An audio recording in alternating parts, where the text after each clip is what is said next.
नमस्कारम, नमो नमः, श्री गणेशाय नमः। सर्वप्रथम विद्या अर्जन करने से पहले हम माँ सरस्वती को नमन करते हैं। सरस्वती नमस्तुभ्यं वरदे कामरूपिणी, विद्यारंभं करिष्यामि सिद्धिर्भवतु मे सदा। सरस्वती नमस्तुभ्यं वरदे कामरूपिणी, विद्यारंभं करिष्यामि सिद्धिर्भवतु मे सदा। सरस्वती नमस्तुभ्यं वरदे कामरूपिणी, विद्यारंभं करिष्यामि सिद्धिर्भवतु मे सदा। नमो नमः।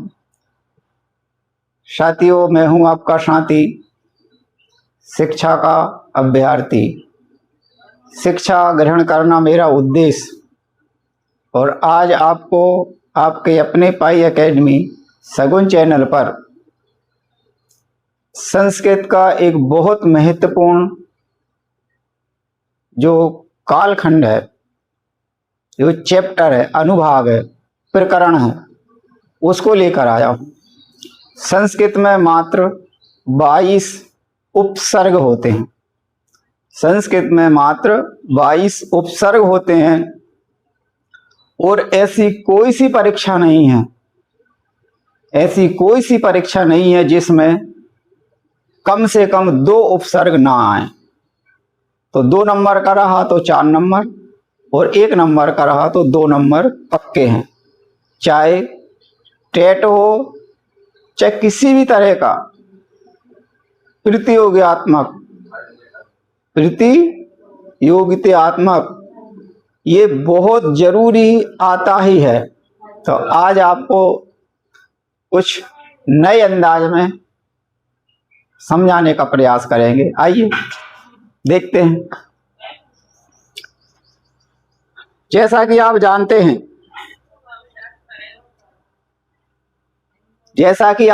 हैं, हमारा आज का प्रकरण है संस्कृत। संस्कृत उपसर्ग प्रकरणम है। संस्कृत उपसर्ग प्रकरणम है, और ये मात्र होते 22। उपसर्ग क्या है? उपसर्ग जो किसी शब्द के आगे लग जाए, किसी शब्द के आगे आ जाए, सबसे पहले जो आए वो ही उपसर्ग है। सबसे पहले जो किसी शब्द के आगे आकर के जुड़ जाता है और उसका अर्थ ही बदल देता है, उसका अर्थ ही बदल देता है। जैसे कार, कार में आप लगा दीजिए वी तो हो जाएगा विकार। कार में आप लगा दीजिए उप तो हो जाएगा उपकार।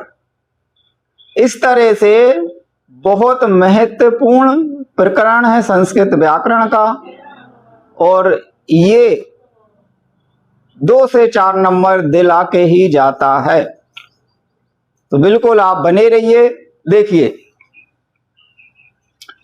जैसा कि आप देखते हैं, एक इसकी ट्रिक समझ लीजिए। ये जो है ट्रिक है आपकी याद करने की। कितने होते हैं? तो 22 पर गर्भ संस्कृत के उपसर्ग, 22 पर गर्भ, 22 पर गर्भ संस्कृत के उपसर्ग। या के की जगह इसमें लिख लीजिए मैं कर लीजिए। क्या कर लीजिए? मैं कर लीजिए। 22 पर गर्भ संस्कृत में उपसर्ग, संस्कृत में कर लीजिए। आप अपने हिसाब से कर लीजिए। संस्कृत में ये हो गया आपका, संस्कृत में ये हो गया। संस्कृत में देखिए 22 पर गर्भ, 22 पर गर्भ संस्कृत में उपसर्ग, 22 पर गर्भ संस्कृत में उपसर्ग। कभी संख्या पूछ ली कि कितने उपसर्ग हैं, तो ये निश्चित है, ना कम है और ना ज्यादा है, ना कम है और ना ज्यादा है। ये प्रश्न ऐसा भी आ जाता है, ऐसा उपसर्ग बताइए, ऐसे उपसर्गों की संख्या बताइए जो अवयवी हैं। क्या है? अवयव। विस्तार पूर्वक चर्चा करेंगे उसके बाद। देखिए ये रहे आपके, देखिए उपसर्ग क्या है? एक है फिर, एक आपका क्या है? एक हो गया आपका फिर, लिख लिया हमने। चलो यहां पे ऊपर लिख देता हूं, ये नंबर में, यहां पे इस नंबर को ऊपर लिख देता हूं। देखिए कितने हैं? फिर, परा, अप, सम, अनु, अव, निस, निर, दुस, बी, और ये हो गया 11, दुस दुर बी। फिर देखिए यहां पे 11 हो गया, ये हो गया आपका 12, ये हो गया आपका 13, ये हो गया आपका 14, ये हो गया आपका 15, ये हो गया आपका 16, ये हो गया आपका 17, ये आपका हो गया 18, ये हो गया आपका 19, ये हो गया आपका 20, ये हो गया आपका 21, और ये हो गया आपका 22। गलत तो नहीं है? 22 पर गर्व संस्कृत में उपसर्ग, 22 पर गर्व संस्कृत में उपसर्ग। एक नंबर आपका यहां से बनता है, संख्या आ जाती है तो एक नंबर यहां से बनता है। अब ये आपको याद कैसे करना?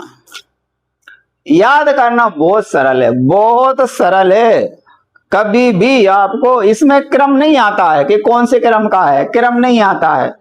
बस आपको 4 कोई ऐसे वर्ण दे दिए जाएंगे जिसमें एक उपसर्ग रहेगा और पूछ लिया जाएगा उपसर्ग अस्ति। 3 वर्ण ऐसे रहेंगे आप पे उपसर्ग रहेंगे और एक कुछ अलग हो जाएगा उपसर्ग नास्ति। तो कई तरह से पूछ ले, वो कैसे ही पूछे आपको तो ये आना चाहिए। आपका नाम जो है वो कोई कैसे ही पूछे, किसी तरह से घुमा फिरा के पूछे, आप नाम बदल लेंगे क्या? नहीं बदलेंगे, किसी भी परिस्थिति में नहीं बदलाएगा आपका नाम।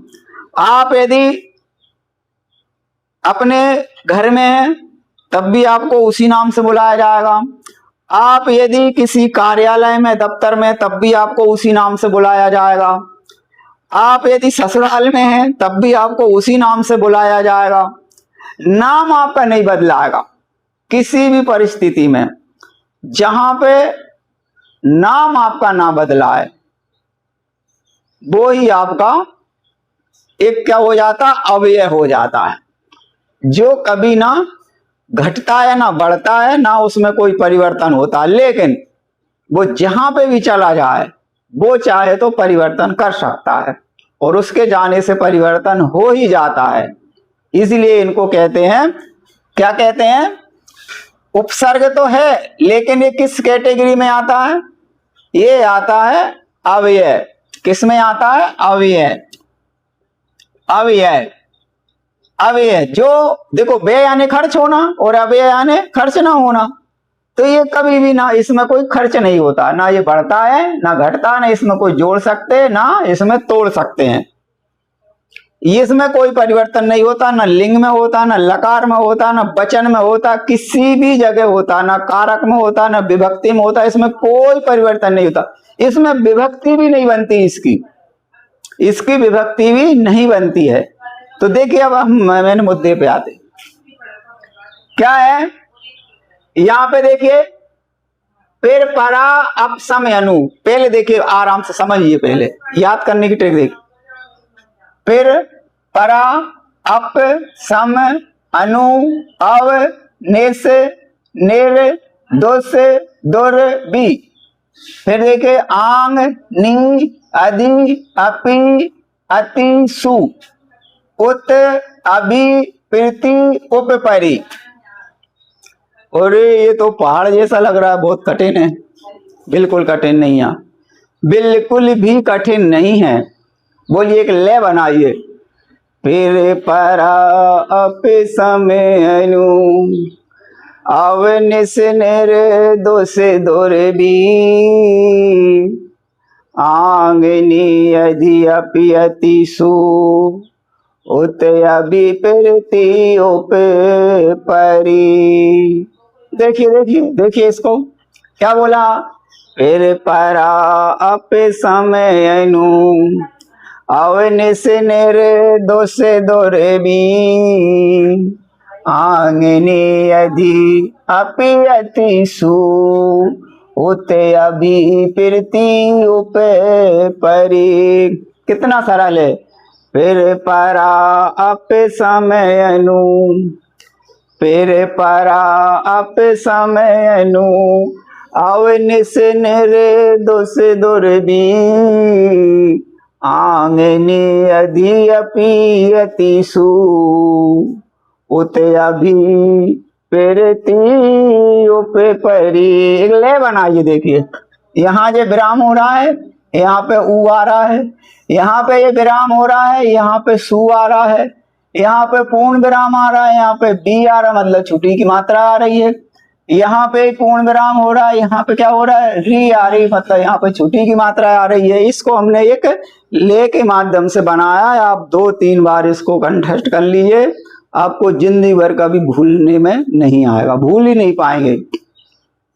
इधर उधर हो भी जाएंगे तो मतलब आप उनको संख्या नहीं भूल पाएंगे, कहीं से न कहीं से कैसे कैसे करके। तो ये है आपका, ये पूरे के पूरे आपके 22 उपसर्ग हैं। बस ये जो ले है, ये जो आप और चाहें तो मैं और बता दूंगा, बस कमेंट में करिए। मैं एक इसका क्या कर दूंगा, आपको एक क्लिप बना के भेज दूंगा कैसे बोलना है, कैसी ले में बोलना है। हालांकि ले मैंने बता दी है। तो आज का ये वीडियो कैसा लगा, पूरे YouTube में जो उपसर्ग की यहाँ पे बात आती है, आप ज़्यादा से ज़्यादा लाइक करके इसको शेयर कर दीजिए। और सी टेटो, MP टेटो, किसी भी प्रकार का टेटो, ये 2 आते ही हैं, उपसर्ग में से 2 आते ही हैं। पूरा पेपर उठा के देख लीजिए, आज का इतिहास देख लीजिए, परीक्षा संबंधी हो, किसी भी तरह की प्रतियोगिता परीक्षा हो, उपसर्ग के बिना कोई भी आगे उसका कोई काम नहीं कर पाता है। उपसर्ग तो जरूर ही जरूर आता है।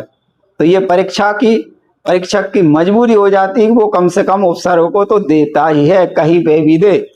तो एक बार और कहूँगा मैं आपको, पाई एकेडमी सगुन चैनल आपका अपना चैनल है, और इस पे वही जानकारी दी जाती है जो आपके लिए फायदेमंद होती है। इसमें कोई भी मिलावट नहीं रहती है, मिक्स कुछ भी नहीं है इसमें, जो है वो सच है। और आपको इसको ज़्यादा से ज़्यादा साथियों तक पहुंचाना है, ज़्यादा से ज़्यादा विद्यार्थियों तक पहुंचाना है। शिक्षा ग्रहण करने वाला, प्रतियोगिता परीक्षाओं में भाग लेने वाला कोई व्यक्ति इसको देख सकता है। बहुत बहुत धन्यवाद। जय हिंद, वंदे मातरम।